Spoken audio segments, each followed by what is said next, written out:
Halo adik-adik, selamat pagi. Jumpa lagi dengan Kak Trias dalam Doremi, doa dan renungan misioner. Pada hari Selasa, tanggal 1 November 2022. Hari ini, semua orang Katolik di seluruh dunia merayakan Hari Raya Semua Orang Kudus. Hari ini kita akan membaca dan merenungkan sabda Tuhan dari Injil Matius. Dan sebelum itu, mari kita mengawalinya dengan doa. Dalam nama Bapa dan Putra dan Roh Kudus. Amin. Allah Bapa yang Maha Baik, kami mengucap syukur untuk hari yang baru ini. Saat ini kami akan membaca dan merenungkan sabda-Mu.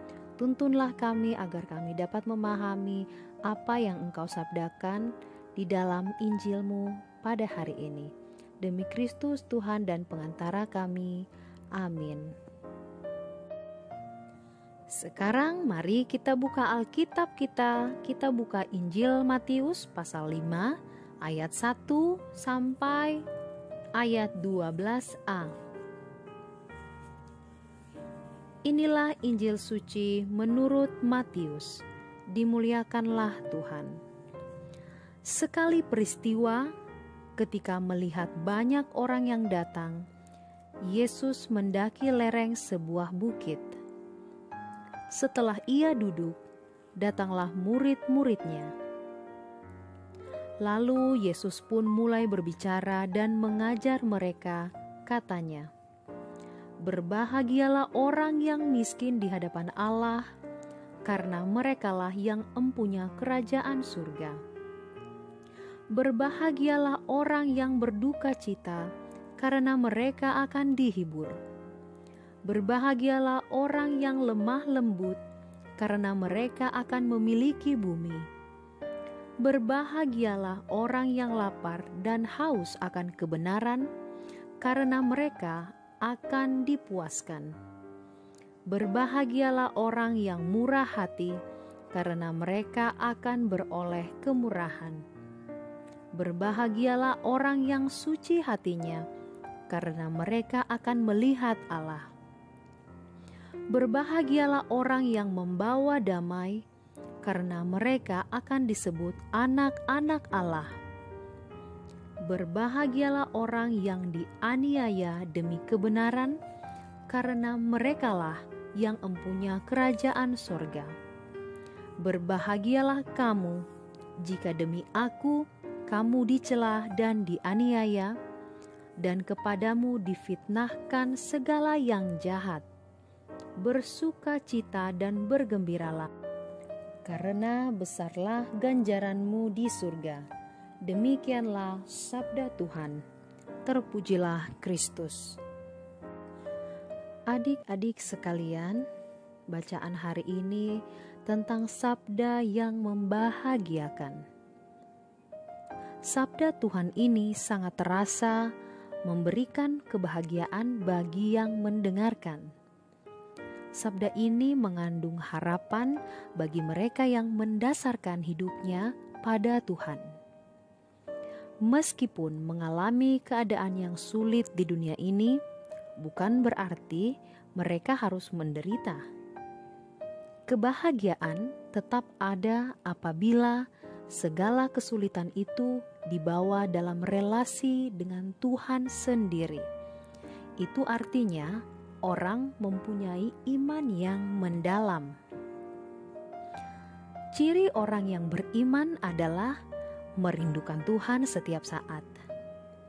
Cintanya pada Tuhan sangat besar, sehingga yang muncul keinginan terus-menerus untuk membahagiakan.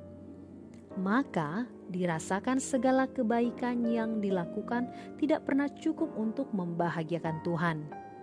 Kita tahu orang yang merasa kekurangan disebut miskin. Jadi, orang yang miskin di hadapan Tuhan adalah orang yang selalu merasa kurang untuk terus mencintai Tuhan. Oleh karena itu, jika dia bisa menjumpai Tuhan, yang ada hanyalah kebahagiaan. karena rasa lapar dan dahaga untuk mencintai terpenuhi. Demikian juga dengan ucapan sabda yang lain, memberikan pemahaman bahwa harapan akan cinta kepada Tuhan menjadi kekuatan untuk menjalani seluruh hidup ini dengan baik. Harta kekayaan bukan ukuran.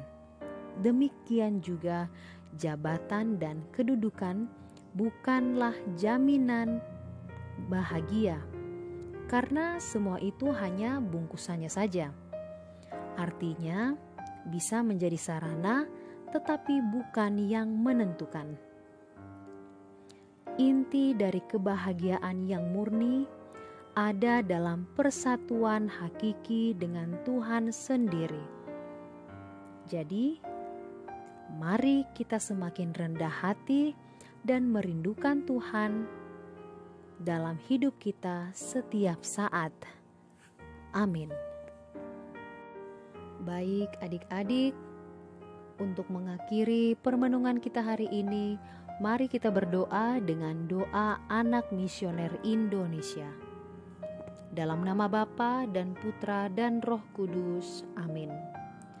Tuhan Yesus, Engkau diutus Bapa menjadi berkat bagi dunia, menjadi selamat bagi manusia. Utuslah kami anak-anak-Mu di Indonesia untuk menjadi sahabat yang kuat bagi yang lemah, sahabat yang rela berkorban bagi yang menderita payah, sahabat penghibur bagi yang sakit dan gelisah. Tuhan Yesus, kami pun ingin menjadi utusan-utusan kecil-Mu, teman setia bagi yang tersingkir terlantarkan, teman bicara bagi yang kesepian terlupakan, sobat yang gembira bagi yang sedih dan susah, sobat penuh penghargaan bagi yang tak dicintai. Tuhan Yesus, utuslah kami kini dengan bantuan Roh Kudus-Mu, menjadi garam dan ragi yang baik, menjadi terang dan obor yang cemerlang, membawa kegembiraan dan pengharapan. Tuhan Yesus, kuduskanlah badanku dan sucikanlah jiwaku. Kupersembahkan diriku padamu hari ini. Berkatilah semua anak dimanapun juga. Berkatilah semua orang yang kami jumpai, siapapun juga. Amin. Bapa kami yang ada di dalam surga, dimuliakanlah nama-Mu. Datanglah kerajaan-Mu, jadilah kehendak-Mu di atas bumi seperti di dalam surga. Berilah kami rezeki pada hari ini, dan ampunilah kesalahan kami, seperti kami pun mengampuni yang bersalah kepada kami. Dan janganlah masukkan kami ke dalam pencobaan, tetapi bebaskanlah kami dari yang jahat. Amin. Salam Maria, penuh rahmat, Tuhan sertamu. Terpujilah engkau di antara wanita, dan terpujilah buah tubuhmu, Yesus. Santa Maria, Bunda Allah, doakanlah kami yang berdosa ini, sekarang dan waktu kami mati. Amin. Kemuliaan kepada Bapa dan Putra dan Roh Kudus, seperti pada permulaan, sekarang, selalu, dan sepanjang segala abad. Amin. Dalam nama Bapa dan Putra dan Roh Kudus. Amin. Oke adik-adik, demikian permenungan kita tentang Injil hari ini. Kita akan jumpa lagi pada Do Re Mi yang berikutnya. Sampai jumpa, Tuhan Yesus memberkati.